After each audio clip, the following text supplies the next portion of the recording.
Hello, this is Johnathan Tripp, and this is my presentation on mobile application permissions and their impact on privacy and security. To begin, I'll give a brief overview of what permissions are and what their impact on the user experience is. First off, what are permissions? Many of the mobile apps that we use on our smartphones can take advantage of a variety of the functions available to our device. These could include things such as the GPS radio for functions such as location. The contacts, messages, and phone logs that you possess can be used to gather contextual information about the communications that you conduct. And the internal storage of your device, which could include things such as your photos, documents, or videos. Many of the major mobile operating systems, such as Android and iOS, require the apps you use to ask for permission before they can use these functions. Users can accept or deny the permissions that these applications request. Apps typically request permissions using a prompt interface. Here I've shown examples of what that interface might look like on both iOS and Android. On both platforms, the prompt begins with a message informing the user of what functionality the app is requesting. The user can then choose to allow the request or to deny it. Both Android and iOS now require permission from the user explicitly using these sorts of prompts. This is notable because prior to Android 6.0, permissions were granted implicitly whenever a user installed an app. iOS has long required these sorts of explicit permission requests. Both Android and iOS require developers to disclose what permissions their applications will request. In Android, for example, certain features such as location through the GPS will not work unless they're specified by the developer in the application's manifest file, as shown here in this example. Again, on Android, certain permissions are considered normal or dangerous to indicate their impact on user privacy or security. Normal permissions are those that do not pose a direct risk to user privacy or data, such as the current Wi-Fi state of the device or access to the internet. Dangerous permissions could expose user information, such as the ability to read from the device's storage or accessing the camera. On Android, these normal permissions are granted automatically, while dangerous ones require user consent, such as with a prompt interface. In earlier versions of Android, if you objected to any of the permissions that an application requested, your only option was to not install the app altogether. Nowadays, certain permissions can be denied dynamically. However, doing so may break functionality within the app. For example, in a mapping application such as Google Maps, denying access to the location could break GPS functionality. Additionally, both Android and iOS now have dedicated settings menus for controlling permissions, where users can dynamically add or remove permissions from apps.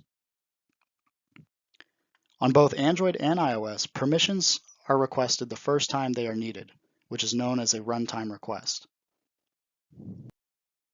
In this section, I'll discuss some of the issues that arise with permissions frameworks on both iOS and Android as they relate to user privacy and security. Mobile platforms suffer from an onslaught of fake, misleading, and malicious apps. There are copycat apps that attempt to imitate legitimate services such as Facebook or Twitter. There are apps that perform functions not disclosed to the user either through the app's title or its description in an attempt to trick users into installing apps that might contain malicious code. There are also apps that share data with third parties without the user's consent. One article noted that over 700,000 malicious apps were removed from the Google Play Store just last year. Another study indicated that over 80% of apps on both Android and iOS exhibit behaviors that could be considered risky to user privacy or their data. Malicious apps can be found on both Android and iOS. However, they're far more common on Android, as Apple has a strict review policy for apps in order to be placed on the App Store in the first place. Once permissions are granted, apps can do anything using the functionality granted to them, which opens the door for data misuse and privacy violations. One issue that users can encounter is the sheer number of permissions that applications request. Managing permissions when users may have a multitude of applications installed, each requesting several permissions, can be tedious. and as a result, a user may not pay attention or even understand the requests that their apps are making. The reasons for permissions may not entirely be clear either, as apps are not required to disclose what the permission is for. Developers do have the option of disclosing this information, but neither Android or iOS requires it. Additionally, permissions can also be difficult to manage, as the settings are often buried deep in menus. Over time, this can cause users to become desensitized and make risky decisions that put their privacy and security at risk.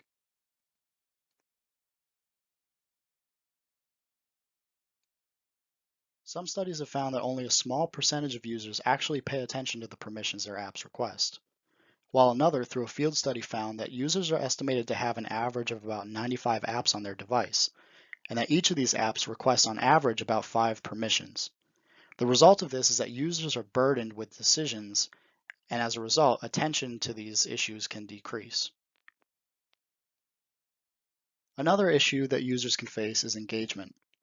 After installing an app, users are only prompted for a permission request one time, the first time an application attempts to use a particular function. Because of this, users may forget what permissions an app even uses, and updates to that app may change the nature of how the permission is used. This could result in misuse of data and can be introduced without any warning to the user. There are currently very few proactive measures to even inform users of how their permissions are being used. One example that comes to mind are Samsung phones, which have notifications that appear whenever apps use certain functions, such as SMS messaging or camera. In this next section, I'll talk about some of the research that I reviewed and what some of the proposed solutions are to solving these problems. One solution I saw proposed in several papers was the creation of user profiles. As I mentioned before, the task of managing permissions can be burdensome for many users. In response to this, several researchers proposed systems for monitoring user behavior in order to learn their preferences for granting or denying permissions.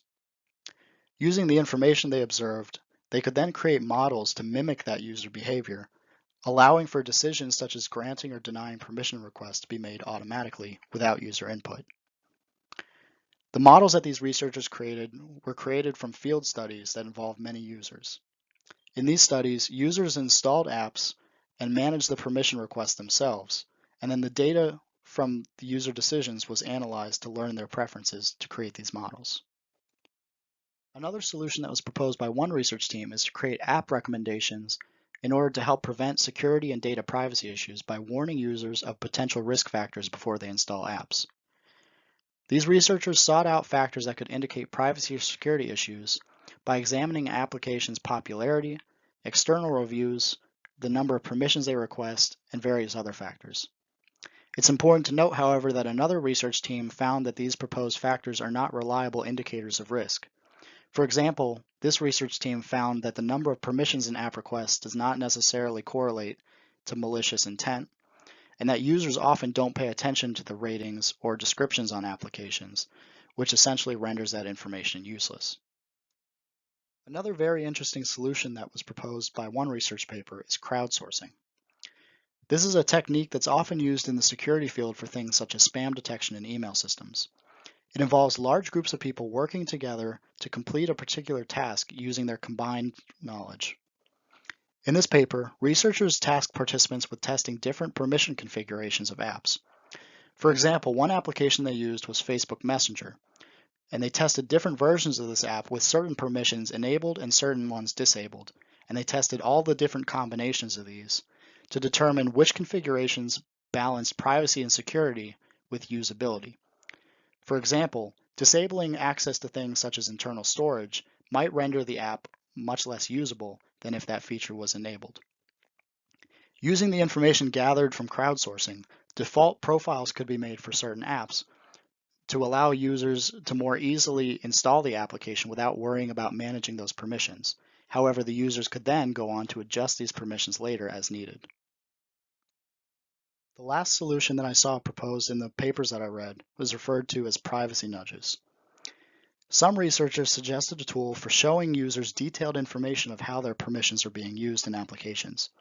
For example, showing the user how many times an app requested their location information. These privacy nudges could then expose app behavior that users may be unaware of and that they may be opposed to. From there, users could then be directed to permission settings that they may otherwise not be aware of, where they can then limit access to those applications. This solution solves several problems that were identified by researchers, such as increasing awareness of how users' information is being accessed, connecting users to hidden settings that they might not be aware of, and it could potentially reveal unexpected or inappropriate use of permissions by certain applications. In conclusion, both Android and iOS, as well as most other operating systems, use explicit prompts for permissions. These include options such as allowing the permission or denying them. In most cases, permissions can be denied, but doing so may break functionality. Both operating systems allow for dynamic permission management, which means that you can accept or revoke permissions at any time. However, these settings can be difficult to locate. Additionally, apps can disguise the intent of their permissions, which could lead to misleading or fake applications becoming more prevalent.